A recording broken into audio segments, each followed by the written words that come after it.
ദൈവജനമേ, 1 തിമോത്തി 4 അധ്യായം 13 മുതൽ 16 വരെയുള്ള തിരുവചന ഭാഗം നമ്മുടെ ആത്മീയ ജീവിതത്തിൽ നാം എന്തുമാത്രം ശ്രദ്ധാലുക്കളായിരിക്കണം എന്നതിൻ്റെ പ്രാധാന്യം വെളിപ്പെടുത്തുന്ന വചനമാണ്. ഞാൻ വരുവോളം നിങ്ങൾ വായനയിലും പ്രബോധനത്തിലും ഉപദേശത്തിലും ശ്രദ്ധിച്ചിരിക്കണമെന്ന പൗലോസപ്പസ്തോലൻ്റെ ആഹ്വാനം ദൈവവചനത്തോടുള്ള നമ്മുടെ പ്രതിബദ്ധത ഓർമ്മിപ്പിക്കുന്നു. സഹോദരങ്ങളെ, പഴയ നിയമപ്രവാചകന്മാർ ജനത്തെ അനുതാപത്തിലേക്ക് ക്ഷണിച്ചതുപോലെ, നയിച്ചതുപോലെ നാമും ദൈവവചനത്തിൽ ആഴപ്പെടണം. മാമോദീസയിലൂടെ നമുക്ക് ലഭിച്ച കൃപാവരം നാം അവഗണിക്കരുത്. പ്രാർത്ഥനയിലും വചനധ്യാനത്തിലും കൂടുതൽ സമയം ചെലവഴിച്ച് ആത്മീയമായി അനുദിനം നാം വളരണം.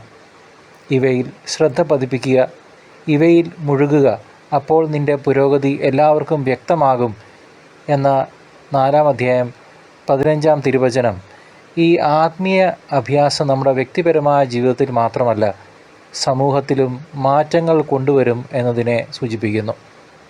നിന്നെ തന്നെയും ഉപദേശത്തെയും സൂക്ഷിച്ചുകൊള്ളുക, ഇതിൽ ഉറച്ചു നിൽക്കുക. അങ്ങനെ ചെയ്താൽ നീ നിന്നെയും നിൻ്റെ പ്രസംഗം കേൾക്കുന്നവരെയും രക്ഷിക്കും എന്ന 16 തിരുവചനം ഇത് സൂചിപ്പിക്കുകയാണ്.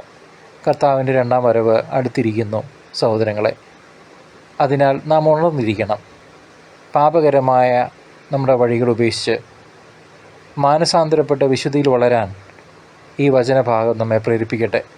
നമ്മുടെ ജീവിതം മറ്റുള്ളവർക്ക് മാതൃകയാവട്ടെ.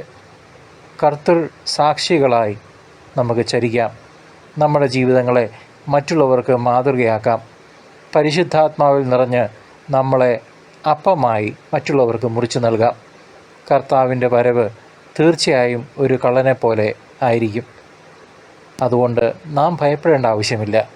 തിരുവചനത്തിൽ ശ്രദ്ധ കേന്ദ്രീകരിച്ച് പ്രാർത്ഥനയിൽ ശക്തിപ്പെട്ട് കർത്താവിനെ സ്വീകരിക്കാൻ നമുക്ക് തയ്യാറാകാം. ആമേൻ.